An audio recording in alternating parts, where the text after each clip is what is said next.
Рахмат. Кийинки сөз депутат Акаев Жанарбек Кубановичте. Рахмат, урматтуу Дастанбек Арцбекович.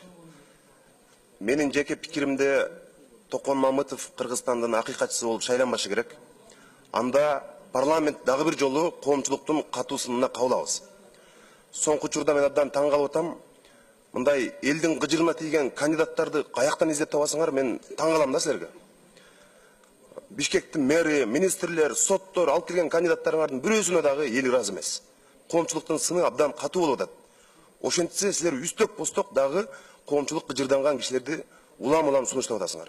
Ошон үчүн парламент, урматтуу депутаттар, биз акыйкатчы институтунун жалпы мындай саясатын өзгөртүш үчүн, ал жакта реформа болуп, элдин үнүн угуш үчүн мындай бир духу бар адамдар алып келиш керек. Андай адамдар биздин арабызда азыр кандидаттардын арасында отурат. Экинчиден мен дагы бир маанилүү маселени айтып коеюн. Акыйкатчынын шайлоо өзү акыйкат өтүш керек. Мына кандидаттар отурган үстөлдөрдүн артында секиче турат, комиссиянын мүчөлөрү ошондон ары өтпөсөңөр. Добуштарды контролдоо деген болбош керек. Эгерде биз Кыргызстандын акыйкатчысын шайлап атып, парламент өзүбүз урнага добуштарды салууну контролдосок, анда биз өзүбүз абдан коомчулукка катуу уят болобуз. Ошондуктан комиссиянын мүчөлөрү ошол кандидаттар турган үстөлдөн ары өтүп контролдоо дегенди биз токтотушубуз керек. Тил алчаак акыйкатчы болбош керек.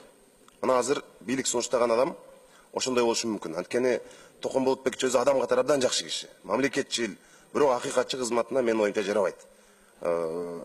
Ушунча жылдан бери мына Акаевдин, Бакиевдин, Атамбаевдин убагынан бери бир дагы бир чоң бир саясий билдирүүгө же эл тарапта болгон бир билдирүү таратпаган адам Кыргызстанда бейбечаранын укугун мындай кантип коргойт? Андай болбош керек. Сот органдары, күч органдары бизде адилетсиз. Ушундай өлкөдө бизде чындыкты чыркыратып айткан күчтүү акыйкатчы керек.